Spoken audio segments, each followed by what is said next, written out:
Hello brother. यार क्या कर रहे हो यार? तुम्हें क्या लग रहा है? बुक पढ़ रहे हो और क्या? वो लोग आगे। कौन लोग? अरे वो जो तुमसे पढ़ने आते हैं रोज। कैसा लग रहा हूँ मैं? ठीक लग रहा हूँ? स्टार्ट करूँ?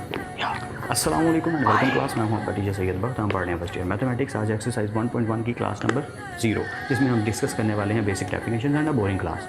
सो without further adieu let's get started. वैसे बाकी बातें अपनी जगह, पढ़ाता अच्छा ही है आपको।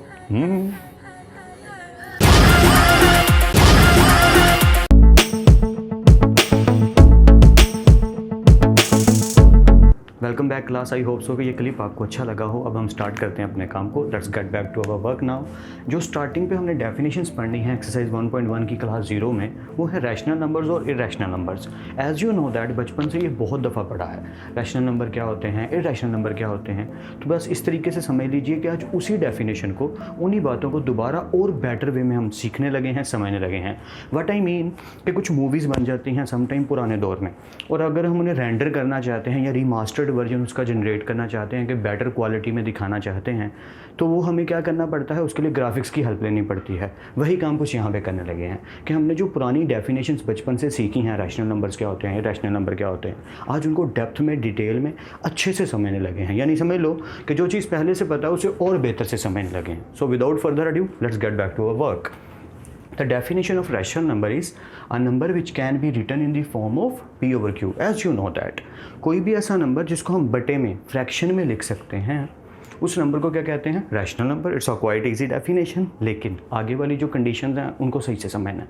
ये जो कुछ सिंबल्स आएंगे ना, इनको मैं बार बार डिस्कस करता रहूँगा, आगे भी एग्जांपल्स काफ़ी ज़्यादा आएंगी। आई नो दैट इस एक्सरसाइज में कुछ ऐसा होने वाला है कि ज़्यादा टाइम लगेगा हमें एक्सरसाइज पहुँचने तक। क्यों? क्योंकि काफ़ी ज़्यादा प्रॉपर्टीज़ और डेफिनेशंस हैं, और ये वाहद एक्सरसाइज है 1.1 कि 1.1 में से क्वेश्चन आएगा कि नहीं मुझे नहीं पता, कंफर्म नहीं है।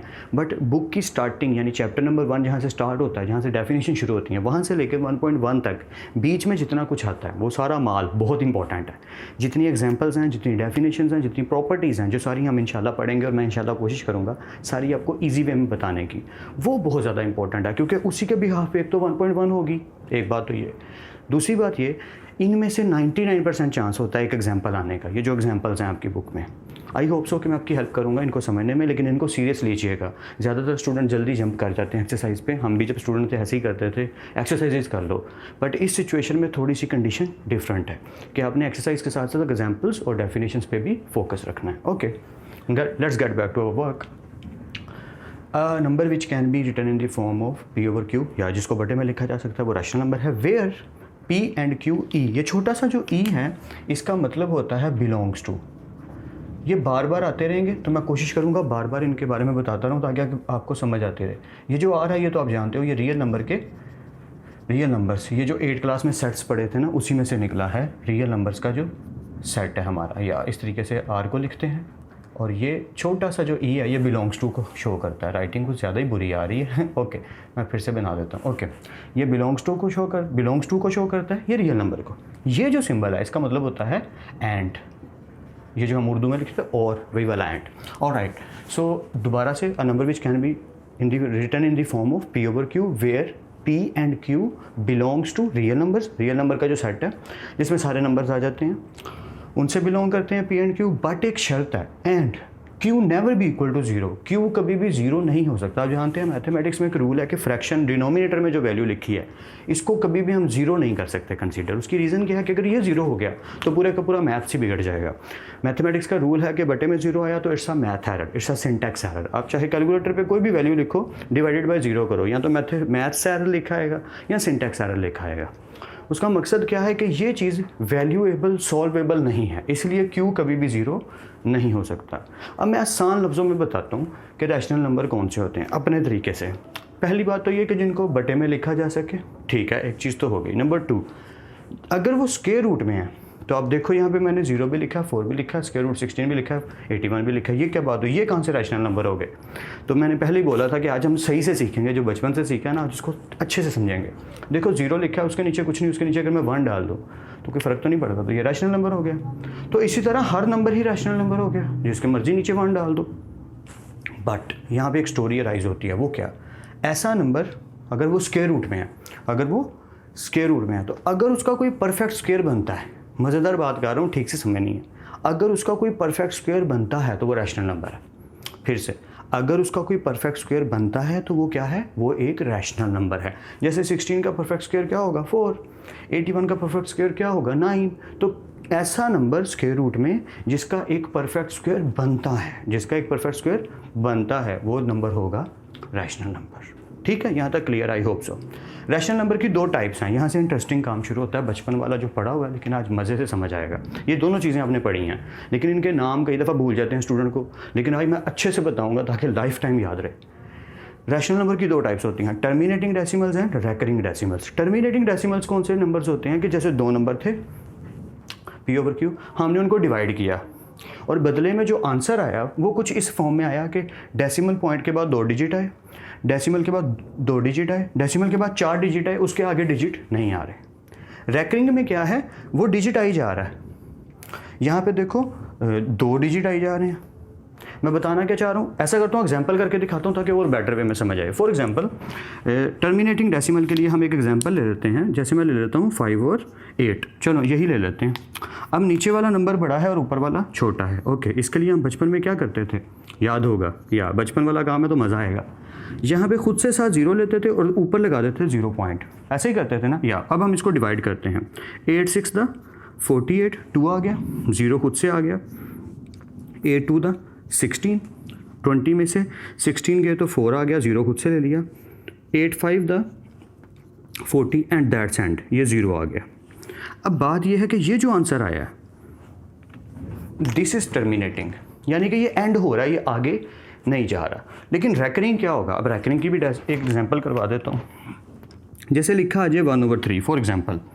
अब इसकी स्टोरी और सिचुएशन कुछ यूँ है, फिर वही 1 अंदर ले लिया और 3 बाहर ले लिया। अब क्या करेंगे, 7 0 खुद से लेंगे और ऊपर लेना पड़ेगा 0 पॉइंट। आई होप यहाँ तक तो क्लियर है। ऑलराइट, सो 9 तक जाना है। सो 3 3 द 9, 10 में से 9 गए 1 आ गया, फिर 0 7 खुद ही आ जाता है। 3 3 द 9, फिर 1 आ गया, 3 3 द ये 9 आ गया। सो ये सिलसिला जारी है, it will continuously going on this. ये जो पैटर्न है 3 का, ये जाई जा रहा है, ये नहीं रुक रहा। तो हम क्या करते हैं कि हम कहते हैं कि जो 1/3 है ये इज इक्वल है 0.3 और 3 के ऊपर क्या डाल देते हैं, डैश।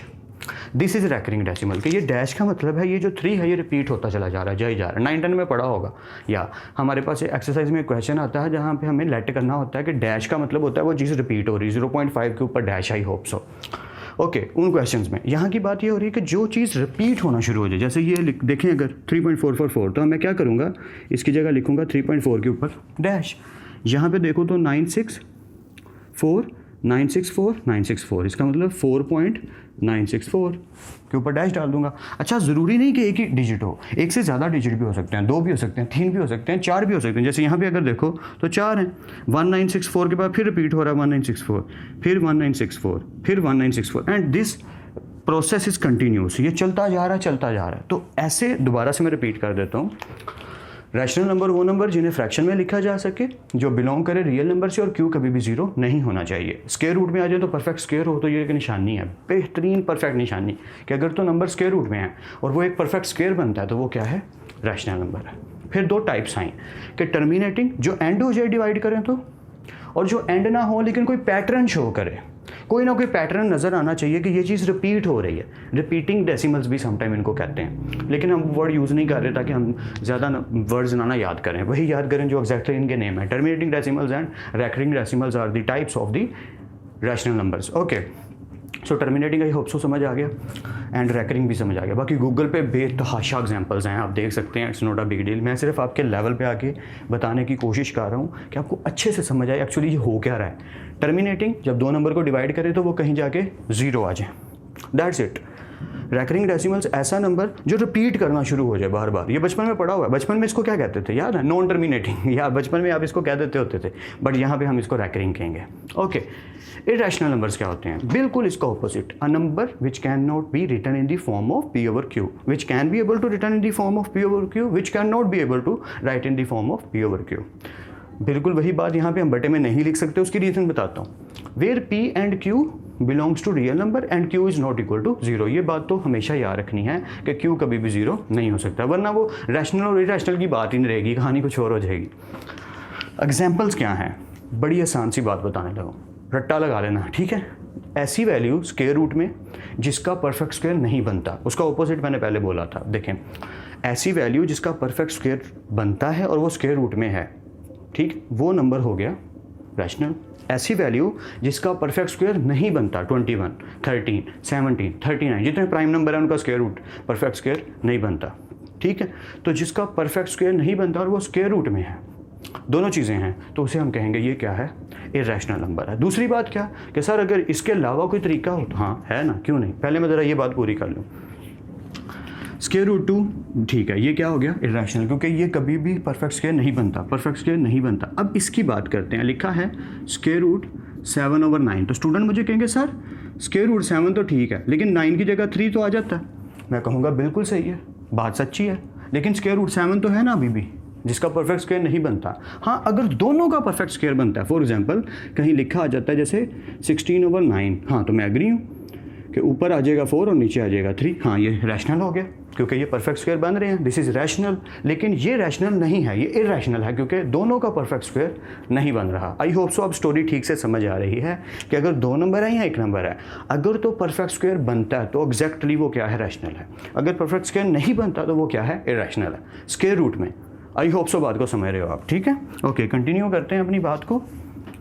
मैं इसको इरेज कर देता हूँ ताकि हमारा बोर्ड थोड़ा सा साफ रहे।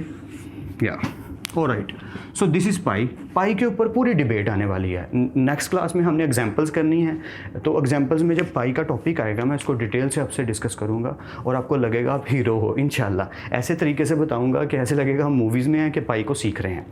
अब बात करते हैं कि इसके अलावा क्या हो सकता है कि स्क्वायर रूट के अलावा अगर बाहर वैल्यू आ जाए। तो जैसे हमने इधर बात की टर्मिनेटिंग एंड रैकरिंग, बिल्कुल उसका opposite non terminating and non recurring. अगर हम square root 2, square root 3, square root 26 calculator पे वैल्यू निकालें, तो अगर आप वैल्यू को देखो तो दोनों चीज़ें बिल्कुल पूरी नहीं हो रही जैसे यहाँ पे था। ना ही ये टर्मिनेटिंग है, यानी ये कहीं एंड नहीं हो रहा, और ना ही ये रैकरिंग है, ना ही कोई हमें पैटर्न शो हो रहा है। देखो ना क्या वैल्यू आई, 1.414 2135 623। देयर इज़ नो पैटर्न यार, there is no stopping value.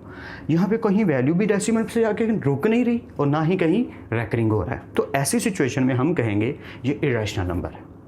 I hope सो बात को समझ रहे हो। देखो रैशनल नंबर क्या था, सादी सादी बातें जो टर्मिनेट हो जाए या पैटर्न शो करे।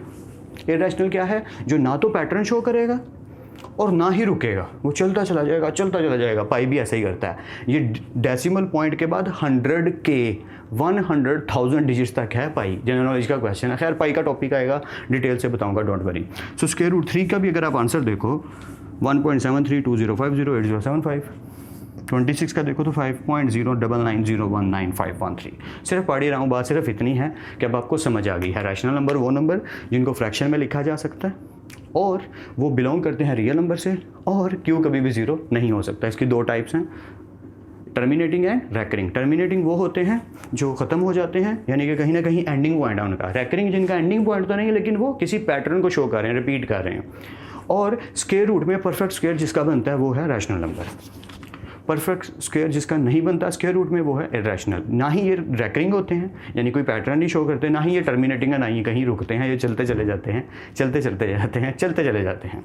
आई होप सो कि इस क्लास ने आपकी हेल्प ज़रूर की होगी। इस टॉपिक को समझने में बचपन से पढ़ा था, लेकिन मेरी कोशिश ये थी कि इतने अच्छे से बताऊँ कि अब लाइफ टाइम याद रहे और ये ठीक से सीखने को मिले, मतलब मज़ा आए कि हाँ यार अच्छा रैशनल नंबर ये होते हैं, अच्छा इरेशनल नंबर ये होते हैं। मेरी कोशिश ये है कि इस तरीके से बताऊँ। बाकी अप टू यू, क्या प्रैक्टिस कितनी करते हो, चीज़ों को रिवाइज़ कितना करते हो। एक दफ़ा सुन लिया, कोशिश करना अपने नोट्स ज़रूर बनाओ या अपने हाथ से लिखो, थिंक इट इंक इट, लिखो ज़रूर और उसको ना रिवाइज़ करते रहो 2-3 दफ़ा। चाय बना रहे हो, बर्तन धो रहे हो या घर के काम खुद से ज़रूर किया करो। बेशक मेड आती है सफाई करने के लिए, लेकिन फिर भी खुद काम करने हैं। नबी करीम सल्लल्लाहु अलैहि वसल्लम अपने हाथ से झाड़ू मारते थे, तो हमने तो उनको देख के चलना है ना। तो घर के काम भी करने हैं, चीज़ों को भी सीखना है, अपने छोटे छोटे काम तो ज़रूर खुद करने हैं। बेशक पेरेंट्स हैं, मम्मा हैं, सिस्टर्स हैं, ब्रदर्स हैं, मेड है जो काम कर देंगे, ये शर्ट प्रेस कर दो, ये टी शर्ट प्रेस कर दो, ये जीन्स रख दो, ये कर दो, नो, मैं सारे अपने काम खुद करूँगा। तो ये आदत डालना बहुत अच्छा है, कोशिश करो ताकि बिल्टअप होना शुरू हो जाए, क्योंकि हमें जो आदतें पढ़नी शुरू हो जाएंगी, अभी हम सारे हैं कच्ची मट्टी, कच्ची मिट्टी आप समझते हो, जिन पे पानी डाल के उन्हें मूर्त बनाया जाता है। जब वो मूर्त बन जाती है और धूप में रख के पका दिया जाता है या ईंटों की भट्टी में डाल के पका दिया जाता है, अब उसकी मूर्त बदलने में प्रॉब्लम है। अगर मूर्त बदलनी पड़ी तो उसे दोबारा पूरा से तोड़ना पड़ेगा, तो प्रॉब्लम हो। जैसे कोई पर्सन अगर फिट है और वो डाइट कंट्रोल करके और फिट हो जाता है तो इट्स अ गुड थिंग, लेकिन अगर वो फैटो हो गया तो उसके लिए दोबारा रिकवरी करना डबल मुश्किल हो जाएगा। तो अपनी नेचर और हैबिट्स ही इतनी अच्छी बना लो कि आपको कभी प्रॉब्लम हो ही ना। एंड आई होप कि मैं आपकी हेल्प कर पा रहा हूँ। फिर मिलते हैं नेक्स्ट लेक्चर में, तब तक अपना और अपने घर वालों का ख्याल रखिएगा। खुद आप सबको खुश रखिए और कामयाब करें। खूब मेहनत करते रहिए लेकिन स्मार्ट वर्क के साथ। अल्लाह हाफिज़ क्लास।